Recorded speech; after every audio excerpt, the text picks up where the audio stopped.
Oi, tudo bom com vocês? Nós estamos aqui para uma aula, né, sobre uma revisão sobre plano cartesiano e função do primeiro grau, tá? Então, nesse primeiro momento, vamos tratar sobre a revisão do plano cartesiano, né?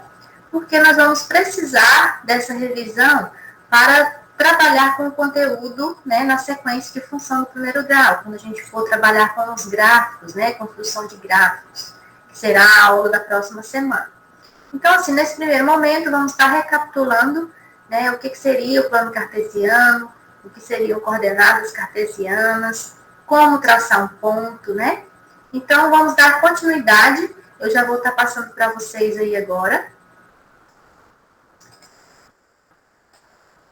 Vamos ver aí, então. Então, nós temos aí, ó, o plano cartesiano, né? O que seria esse plano cartesiano? Né? Ele é um objeto matemático composto por duas retas numéricas perpendiculares, que formam um ângulo de 90 graus. Uma curiosidade sobre o plano cartesiano, que ele foi desenvolvido por René Descartes, né? Que foi um filósofo e matemático muito renomado, né? Ele foi quem começou, né, os estudos relacionados ao plano cartesiano, tá bom? Então, essas duas retas aí, né, perpendiculares, formando um ângulo de 90 graus, onde o ponto em comum, né, conhecido como a origem, tá, e é marcado o número 0 em ambas as retas. É usado fundamentalmente para sistematizar técnicas de localização no plano. Como assim? Então, o plano cartesiano ele é utilizado no cotidiano, né, como forma de localização, como coordenadas. Né, quando você ouve falar em altitude, longitude, né, na geografia, quando você ouve falar em GPS, né, as coordenadas de GPS. Então, sempre que você ouve falar sobre isso, nós estamos falando sobre coordenadas cartesianas, que elas estão definidas dentro de um plano cartesiano. Então, para começar, vamos ver aí que retas são essas, né? Para fazer um plano cartesiano, nós precisamos de ter retas numéricas, certo? Uma dessas retas é chamada abscissa, a outra é chamada ordenada, tá? Então, essas duas retas dão origem ao plano, certo? Elas são retas numéricas. Então, nós vamos chamar essa primeira aí, que está na horizontal, de x. E a que está na vertical, chamar de y, tá? Então, a coordenada horizontal é chamada coordenada x, que é a abscissa. E a coordenada vertical é chamada de coordenada y, que recebe o nome de ordenada, tá bom? Então, nesse plano cartesiano, nós temos aí, né, as abscissa e a ordenada, que é x e y. Olha aí, para você ter uma ideia, ó.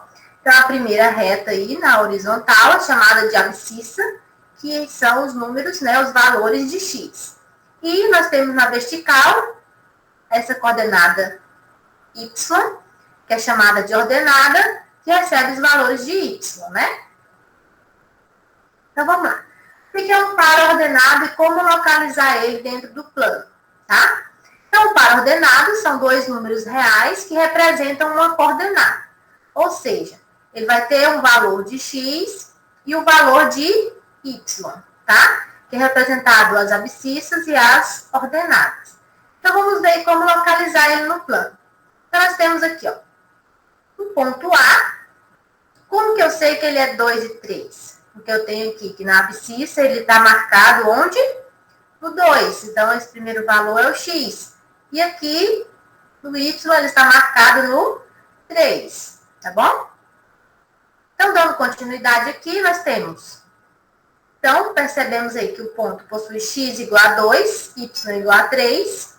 Logo, o seu par, né, é 2 e 3.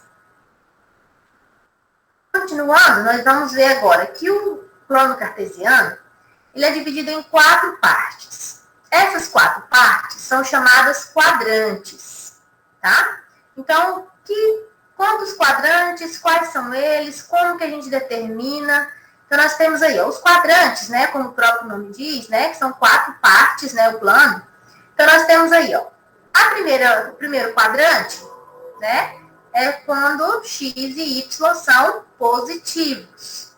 Quando a coordenada x e a coordenada y são positivas, e nós temos o primeiro quadrante. Quando nós temos o y positivo e o x negativo, nós temos o segundo quadrante. Onde o x e o y, os dois, são negativos, nós temos o terceiro quadrante. E, por último, aí, o quarto quadrante é quando o x é positivo e o y é negativo, tá? Lembrando que esses quadrantes, todos eles vão em sentido anti-horário. O que é o sentido anti-horário? O horário é aquele em que os ponteiros do relógio seguem.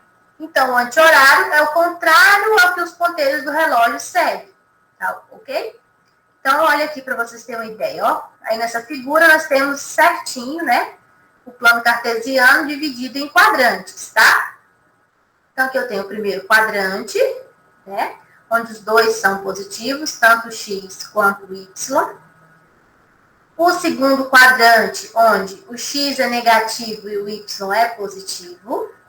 O terceiro quadrante, onde os dois são negativos.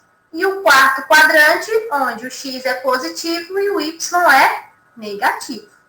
Tá? Então, esse aqui é o nosso plano cartesiano dividido em quadrantes.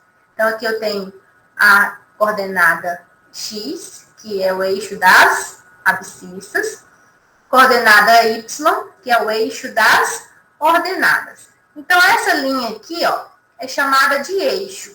Aqui eu tenho o eixo y, aqui eu tenho o eixo x. Existe algum ponto que não está em nenhum quadrante? Existe. Os pontos que estão marcados exatamente sobre os eixos, eles não pertencem a nenhum quadrante, tá? Então, ou ele pertence ao eixo y, quando que ele vai pertencer ao eixo y? Quando a coordenada da abscissa for igual a 0. E ele vai pertencer ao eixo x quando a coordenada y for igual a 0. Ok? Então, vamos dar continuidade aí. Vamos ver um exemplo aí de marcação de pontos. Então, ponto A, vamos ver aqui, ó.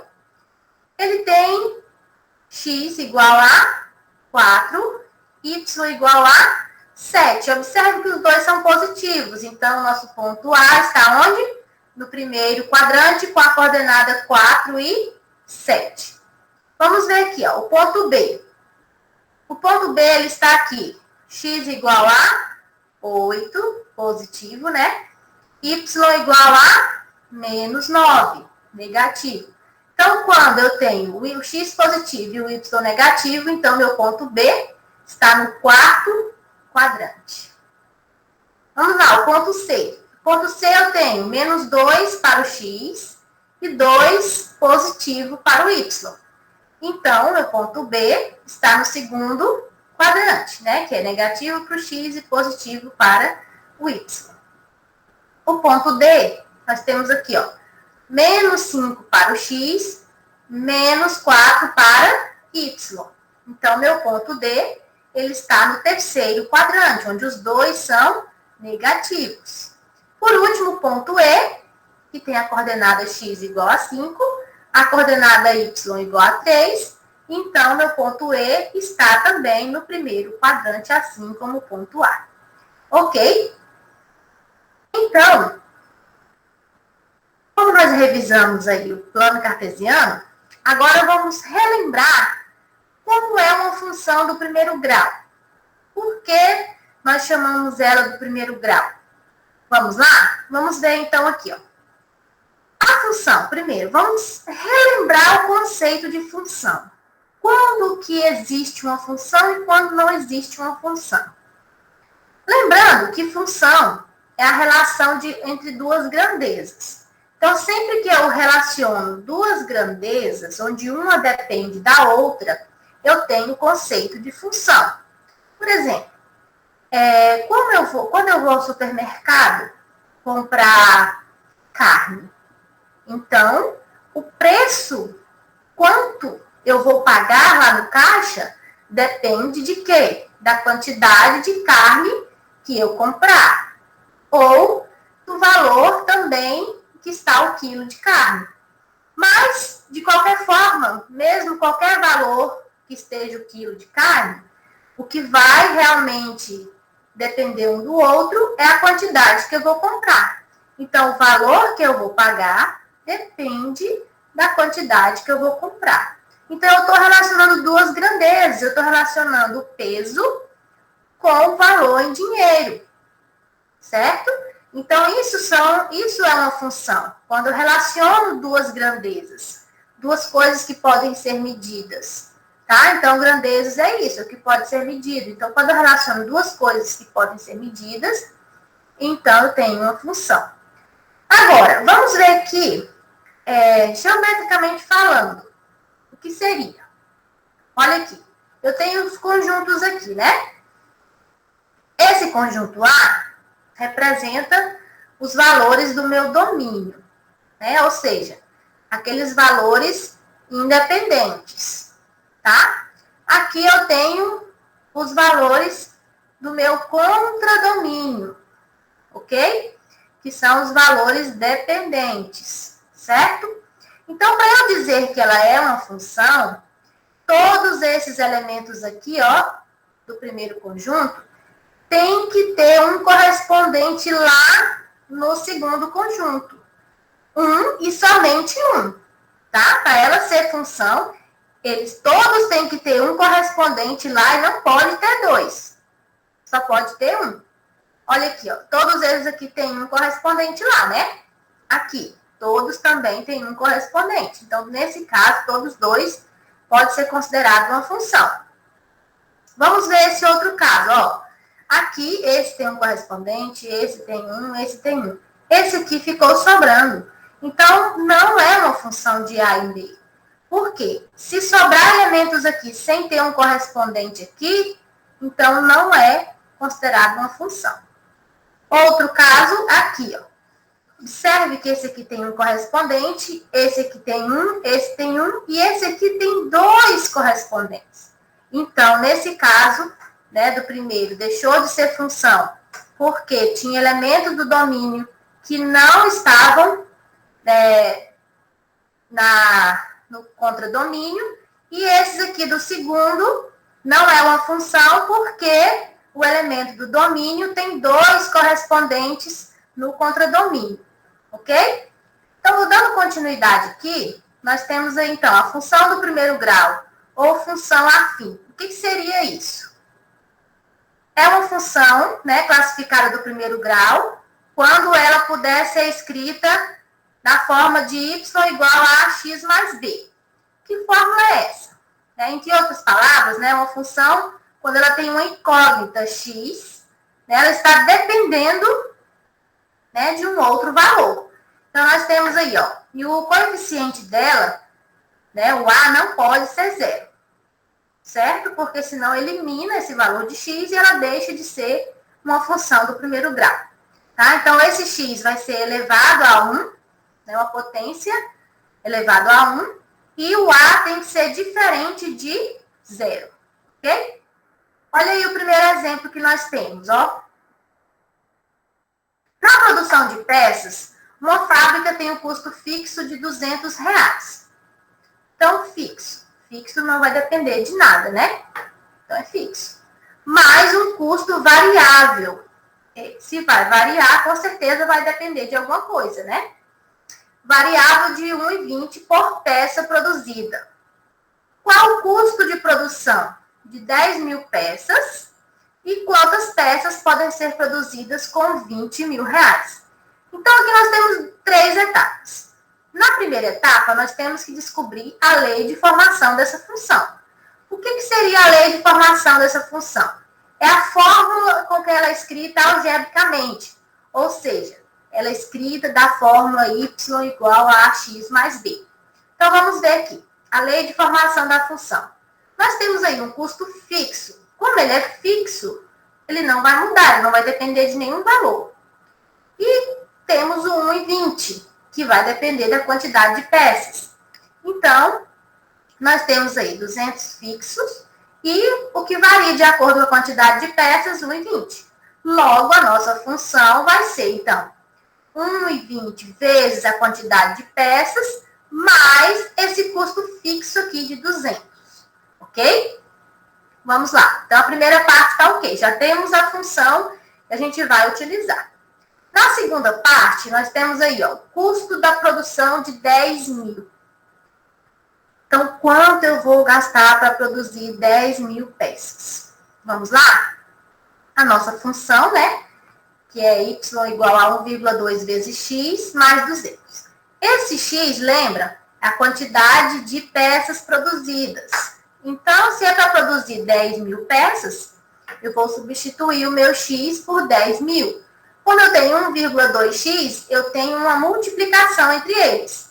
Então, aqui nós vamos ter y é igual a 1,2 vezes 10 mil, que dá 12 mil, mais 200. Então, meu y é igual a 12.200, certo? Então, esse é o valor, né, que eu vou gastar para produzir 10 mil peças, ok? Então, essa é mais uma etapa concluída aí da questão. A última etapa foi que perguntou quantas peças eu consigo produzir com 20 mil reais. Nesse caso, lembra que o nosso custo é dado por essa fórmula aqui? Então, se é dado por essa fórmula aqui, então o nosso custo, no caso, vai ser o y. Ele depende da quantidade de peças. Então, vamos lá. Então, o número de peças que podem ser produzidas com 20 mil. Nós temos aí. Olha, no lugar do y, eu vou colocar 20 mil. Então, 1,2x mais 200 igual a 20 mil. Passando 200 para o outro lado, ele está somando, ele passa subtraindo. Então, subtraindo aí, 20 mil menos 200 dá 19.800. Passando esse aqui, ó, tá vendo? Ele está multiplicando x. 1,2 vezes x. Então, ele vai passar dividindo o 19.800.